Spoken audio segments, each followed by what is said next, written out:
민영통신사를 표방하는 머니투데이 그룹의 뉴시스와 뉴스원이 국가기관 뉴스통신사인 연합뉴스의 기사를 베껴서 자사 뉴스로 둔갑시키는 일이 반복되고 있습니다.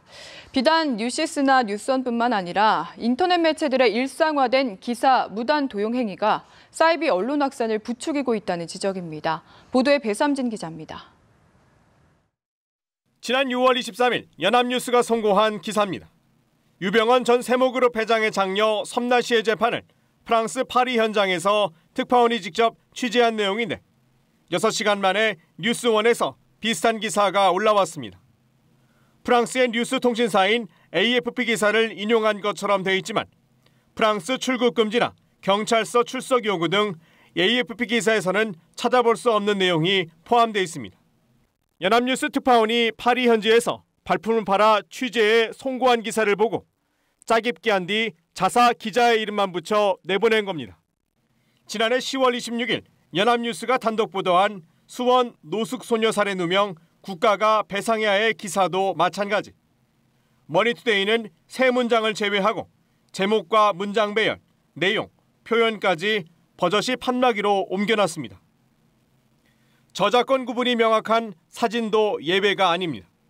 지난해 9월 3일 송고한 박정희 장군 전역공원 표지석 사진은 불과 몇 시간 만에 머니투데이를 거쳐 온라인에 유포됐습니다.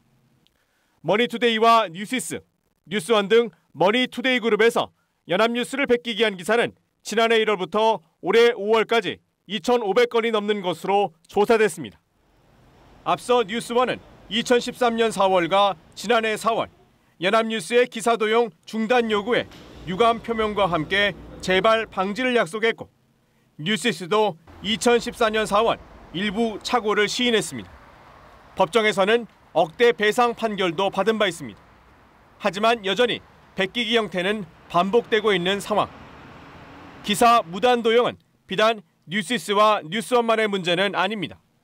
우후죽순처럼 생겨난 인터넷 언론사의 타사 기사 베끼기는 상당히 심각한 수준입니다. 취재 인력은 부족한데 콘텐츠를 계속 생산해야 하다 보니 불법인 줄 알면서도 슬그머니 남의 기사를 카피하는 겁니다. 편집국장과 취재부장, 현장 취재기자가 동일일인 웃지 못할 일도 있습니다. 언론계 안팎에서는 언론 시장의 저작권 침해 사례를 철저히 단속해 기사의 신뢰성과 언론사의 도덕성을 제고해야 한다는 목소리가 커지고 있습니다.